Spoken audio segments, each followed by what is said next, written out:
Hello friends, मैं इंद्रजीत आपके अपने यूट्यूब चैनल एग्ज़ाम द्वार पे आप सभी का स्वागत करता हूं।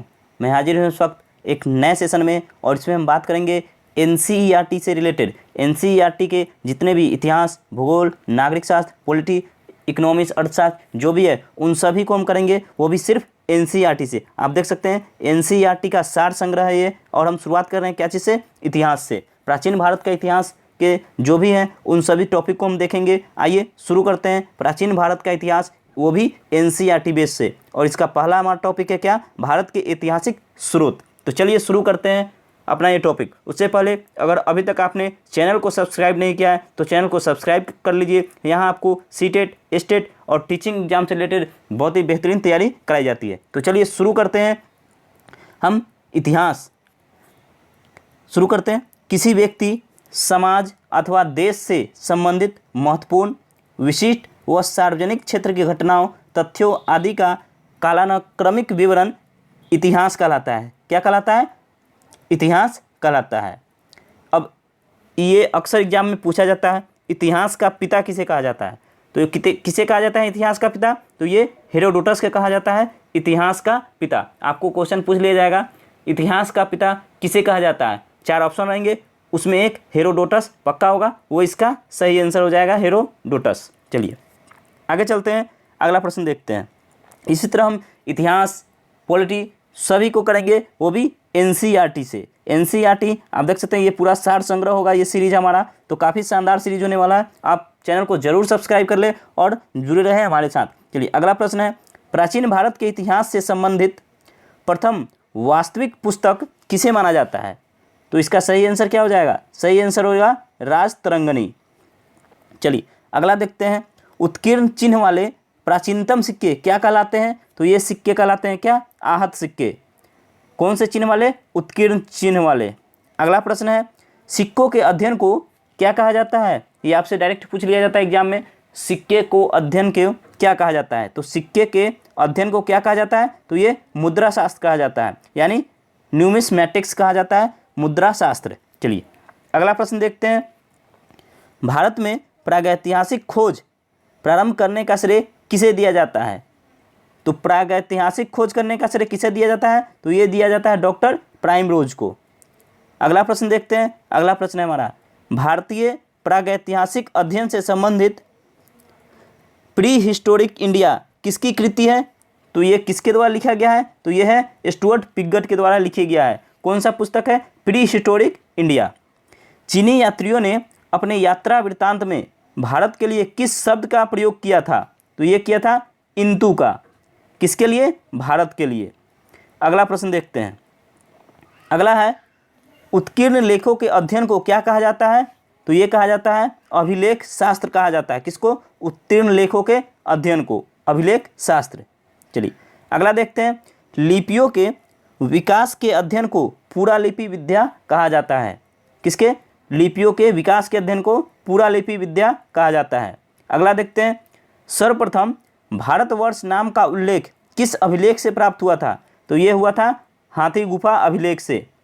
अगला प्रश्न है, प्राचीन भारत का सर्वप्रथम सुनियोजित इतिहास किसने तैयार किया था? तो ये किया था वीए स्मिथ ने। किसने? वीए स्मिथ। अगला प्रश्न देखते हैं, अगला प्रश्न है हमारा, पौराणिक मान्यता के अनुसार भारत के प्राचीनतम राजा कौन थे? तो ये थे वैश्वत मनु। वैश्वत मनु पौराणिक मान्यता के अनुसार हमारे प्राचीनतम राजा थे। कौन? वैश्वत मनु। अगला प्रश्न है, वायु पुराण में किस वंश का उल्लेख है? तो किसका उल्लेख है? तो यह है गुप्त वंश का उल्लेख है। किसमें? वायु पुराण में। कौटिल्य के अर्थशास्त्र, यहाँ से एक और प्रश्न बनता है, अर्थशास्त्र की रचना किसने की थी? ये अक्सर एग्जाम में पूछ लिया जाता है, तो ये कौटिल्य के द्वारा किया गया था। चलिए अब देखते हैं इसमें क्या है। तो कौटिल्य के अर्थशास्त्र से किस वंश के इतिहास की जानकारी मिलती है? तो ये मिलती है मौर्य वंश के। किसके? कौटिल्य के अर्थशास्त्र से मौर्य वंश की जानकारी मिलती है। जैन धर्म का प्रारंभिक इतिहास किस ग्रंथ से प्राप्त होता है? तो ये होता है कल्पसूत्र से। किसका? जैन धर्म का प्रारंभिक इतिहास, कल्पसूत्र। यह भी एग्जाम में अक्सर पूछा जाता है। अगला प्रश्न है, प्राचीन भारतीय इतिहास को जानने के लिए किन स्रोतों का प्रयोग किया जाता है? तो किन किन स्रोतों का प्रयोग किया जाता है? तो धार्मिक ग्रंथ का उपयोग किया जाता है, ऐतिहासिक ग्रंथ का उपयोग किया जाता है, पुरातात्विक साक्ष्य का उपयोग किया जाता है तथा विदेशी विवरण का भी उपयोग किया जाता है। किस चीज़ के लिए? प्राचीन भारतीय इतिहास को जानने के लिए। अब है ब्राह्मी लिपि को सर्वप्रथम किस विद्वान ने पढ़ा था? तो ये पढ़ा था जेम्स प्रिंसेप ने, और ये 1837 में इनके द्वारा पढ़ा गया था। अगला है भारत के प्राचीनतम ग्रंथ वेदों का संकलनकर्ता किसे माना जाता है? और ये अक्सर एग्जाम में पूछा जाता है, तो काफ़ी इंपॉर्टेंट है ये, VVI है ये। तो किसको माना जाता है? महर्षि कृष्णद्वैपायन वेद व्यास, यानी महर्षि वेद व्यास को माना जाता है प्राचीन ग्रंथ के संकलनकर्ता। चलिए अगला प्रश्न देखते हैं। अगला है अब इतिहास को 3 पार्ट में डिवाइड किया जाता है। आप देख सकते हैं पहला, दूसरा और तीसरा। पहला पार्ट को क्या कहा जाता है? तो पहला पार्ट को कहा जाता है प्री हिस्टोरिक पीरियड यानी प्रागैतिहासिक काल, दूसरा का आध ऐतिहासिक काल और तीसरा ऐतिहासिक काल। यानी प्री हिस्टोरिक पीरियड कब से कब तक होता है? तो मानव उत्पत्ति से लेकर 3000 ईसा पूर्व तक होता है। प्री हिस्टोरिक यानी प्रागैतिहासिक काल कब से कब तक? तो मानव उत्पत्ति से 3000 ईसा पूर्व तक। चलिए अगला है आदि ऐतिहासिक काल यानी प्रोटो हिस्टोरिक पीरियड, ये 3000 ईसा पूर्व से 600 ईसा पूर्व तक होता है। आप यहाँ देख सकते हैं 3000 से 600 ईसा पूर्व तक होता है। कौन सा? प्रो हिस्टोरिक एड यानी आदि ऐतिहासिक काल। और तीसरा और आखिरी होता है क्या? ऐतिहासिक काल यानी हिस्टोरिकल पीरियड, ये 600 ईसा पूर्व से आगे तक होता है। चलिए पुरातात्विक साक्ष्य अध्ययन का अब प्रागैतिहासिक यानी प्री हिस्टोरिक एज में क्या है? तो पुरातात्विक साक्ष्य अध्ययन का एकमात्र स्रोत, क्योंकि लिखित साक्ष्य उपलब्ध नहीं है। किसमें लिखित साक्ष्य नहीं है? प्रागैतिहासिक काल में यानी प्री हिस्टोरिक पीरियड में लिखित साक्ष्य उपलब्ध नहीं है। चलिए दूसरा है प्रो हिस्टोरिक यानी आदि ऐतिहासिक, इसमें लिखित साक्ष्य उपलब्ध है किंतु अपठनीय है। लिखित साक्ष्य तो है लेकिन पढ़ने योग्य नहीं है। और तीसरा ऐतिहासिक है, तो इसमें पुरातात्विक एवं साहित्य दोनों प्रकार के साक्ष्य उपलब्ध है। चलिए आगे देखते हैं। अगला प्रश्न है हमारा, मत्स्य पुराण किस वंश से संबंधित है? तो ये आंध्र सातवंश से संबंधित है। क्या? मत्स्य पुराण। अगला देखते हैं विष्णु पुराण किस वंश से संबंधित ग्रंथ है? तो ये मौर्य वंश से है। मत्स्य पुराण सातवाहन आंध्र सातवाहन वंश से, विष्णु पुराण मौर्य वंश से संबंधित है। खरोष्टी लिपि लिखी जाती थी दाएं से बाएं की ओर। कौन सी लिपि? खरोष्टी लिपि। नारद स्मृति से किस वंश के विषय में जानकारी मिलती है? तो ये मिलती है गुप्त वंश के विषय में। अगला प्रश्न है स्मृति ग्रंथों में सबसे प्राचीन एवं प्रामाणिक पुस्तक कौन सी मानी जाती है? तो ये मानी जाती है मनुस्मृति को। अब अगला प्रश्न है शुंग काल का मानक ग्रंथ किसे कहा जाता है? तो ये कहा जाता है मनुस्मृति को। क्या? शुंग काल का मानक ग्रंथ। चलिए अगला प्रश्न देखते हैं। अगला प्रश्न देखने से पहले अगर आपने अभी तक एग्जाम द्वार चैनल को सब्सक्राइब नहीं किया है तो एग्जाम द्वार चैनल को सब्सक्राइब कर लीजिए, साथ ही बेल आइकन को भी प्रेस कर ले। ये जो सीरीज हम शुरू किए हैं ये काफ़ी इंपॉर्टेंट सेशन है, काफ़ी इंपॉर्टेंट सीरीज है, क्योंकि इसमें एनसीईआरटी के सारे एक जगह किए हुए सारे आपको मिल जाएंगे, चाहे हिस्ट्री हो, पॉलिटी हो, इकोनॉमी हो, ज्योग्राफी हो, सभी मिलेंगे आपको इस सेशन में। तो आप ये सीरीज जरूर देखें, काफ़ी इंपॉर्टेंट है और हर एग्जाम में एनसीईआरटी से ही पूछे जाते हैं प्रश्न, तो ये काफ़ी इंपॉर्टेंट सेशन चल रहा है। चलिए अगला देखते हैं शुंग काल का मानक ग्रंथ किसे माना गया है? मनुस्मृति को। अब है स्त्री को पुरुष की अर्धांगिनी किस ग्रंथ में कहा गया है? तो ये शतपथ ब्राह्मण में कहा गया है। क्या? स्त्री को पुरुष की अर्धांगिनी। अगला देख लेते हैं। अगला क्या है? महाभारत का प्रारंभिक उल्लेख आश्वलायन गृहसूत्र में मिलता है। किसमें? आश्वलायन गृहसूत्र में। किसका उल्लेख? महाभारत का। प्रारंभ में इसमें मात्र 8800 श्लोक थे, यानी 8800 श्लोक थे। इसका नाम जय संहिता था। किसका नाम? महाभारत का नाम जय संहिता था। ये अक्सर एग्जाम में पूछा जाता है। कुछ समय पश्चात यह बढ़कर 24,000 श्लोक हो गया और भारत नाम से प्रसिद्ध हुआ। अंत में 1 लाख श्लोक होने के कारण इसे सहस्राशी संहिता या महाभारत कहा जाने लगा। चलिए अगला प्रश्न देखते हैं। पुरालेख विद्या से क्या अभिप्राय है? तो शिलालेखों का अध्ययन। किसे? पुरालेख विद्या। पुरावशेष का महानतम अन्वेषक किसे माना गया है? तो ये डार्विन को माना गया है। इब्न बतूता का यात्रा वृत्तांत किस नाम से प्रसिद्ध है? तो ये रेहला से प्रसिद्ध है। किसका? इब्न बतूता का। अगला प्रश्न है हेनसांग ने किस विश्वविद्यालय में बौद्ध धर्म का अध्ययन किया था? तो ये किया था नालंदा विश्वविद्यालय। चलिए अगला देखते हैं प्रमुख अभिलेख व उसके शासक कौन थे। तो अभिलेख हाथी गुफा अभिलेख, इसके शासक थे कलिंग नरेश खारवेल। अब है ऐहोल अभिलेख, इसके शासक पुलकेशिन द्वितीय थे। नासिक अभिलेख, इसके शासक गौतमी बलश्री थी। अब है अगला जूनागढ़ अभिलेख, इसके शासक रुद्रदामन थे। प्रयाग स्तंभ अभिलेख समुद्रगुप्त। और अगला है मंदसौर अभिलेख, इसके शासक मालवा नरेश यशोवर्मन थे। ग्वालियर अभिलेख, इसके शासक प्रतिहार नरेश भोज। अब है अगला देवपारा अभिलेख, इसके शासक बंगाल शासक विजयसेन। आखिरी अभिलेख है यह है भीतरी व जूनागढ़ अभिलेख और इसका स्कंदगत इसके शासक थे। चलिए अगला प्रश्न देखते हैं। बौद्ध स्तंभ लेख किससे जानकारी मिलती है। तो ये शुंग काल की।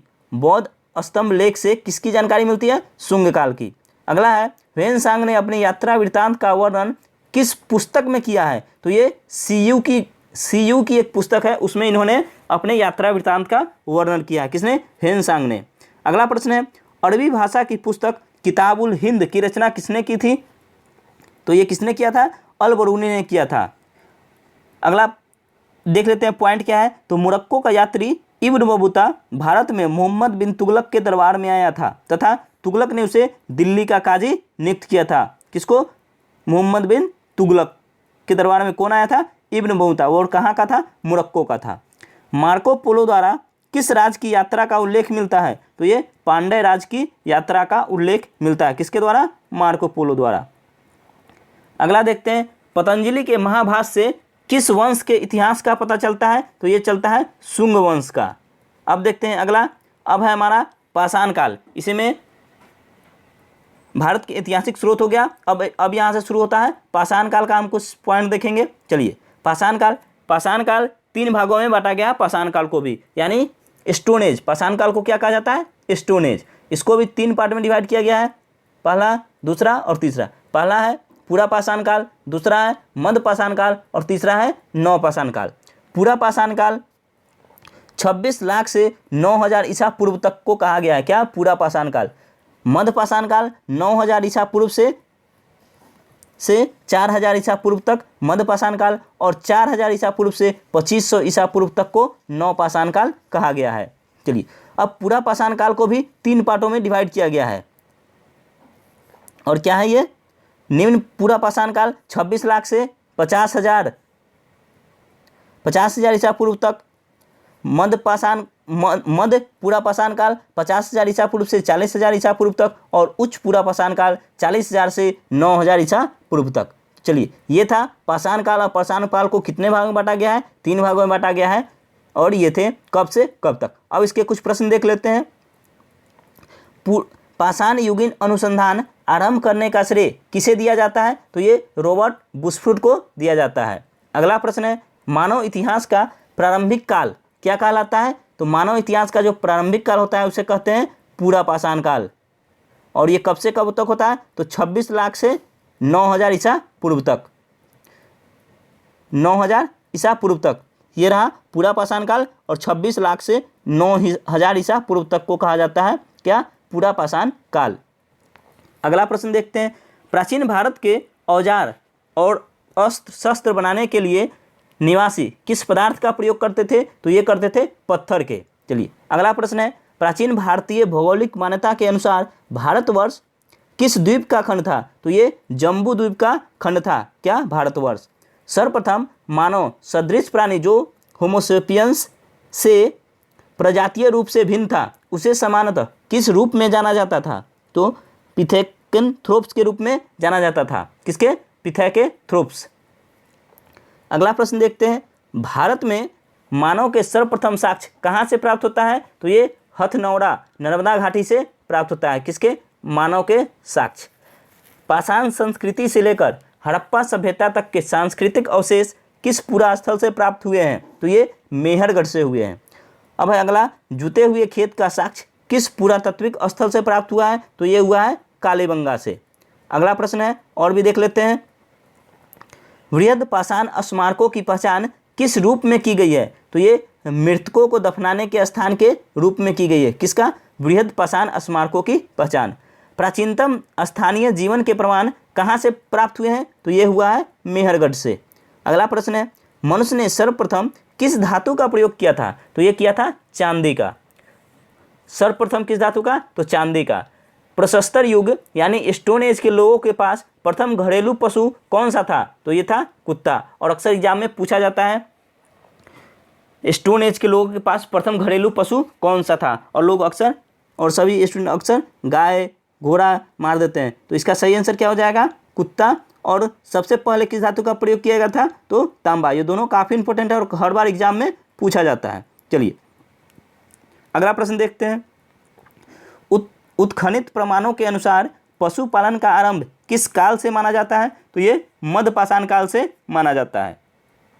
अगला है, मध्यपाषाण काल में पशुपालन के प्राचीनतम साक्ष्य कहाँ से मिले हैं? तो ये आदमगढ़ से मिले हैं। अगला प्रश्न देखते हैं। अगला प्रश्न क्या है? मानव द्वारा खाद्यान्नों की कृषि सर्वप्रथम किस काल में प्रारंभ हुई थी? तो ये नवपाषाण काल में प्रारंभ हुई थी। किसकी? खाद्यान्नों की कृषि। मानव द्वारा प्रयोग में लाया जाने वाला प्रथम अनाज कौन सा था? तो ये था जौ। अगला है, चाकोलिथिक युग को किस नाम से जाना जाता है? तो ये ताम्रपाषाण युग के नाम से जाना जाता है। और हमने आपको पहले ही बताया था कि चैनल को जरूर सब्सक्राइब करें। सीटेट और एस्टेट की बेहतर तैयारी कराई जाती है। सीटेट का भी सीरीज शुरू किया जा चुका है। अगर आपने अभी तक नहीं देखा है तो चैनल को सब्सक्राइब कर ले, जुड़े हमारे साथ और सीटेट और एस्टेट की बेहतर तैयारी करें। सीटेट 2021 को लेकर टॉपिक सीडीपी का टॉपिक शुरू हो गया है। टॉपिक विकास की अवधारणा का पहला टॉपिक का 2 भाग हो चुका है। आप वो टॉपिक जरूर देखें, काफ़ी इंपॉर्टेंट सेशन किया जा रहा है। पहले का भी वीडियो है वो भी आप देख सकते हैं, और अभी हमारे साथ जुड़ सकते हैं। नया सेशन शुरू कर दिया गया है तो उसका भी वीडियो आपको रेगुलर मिलता रहेगा।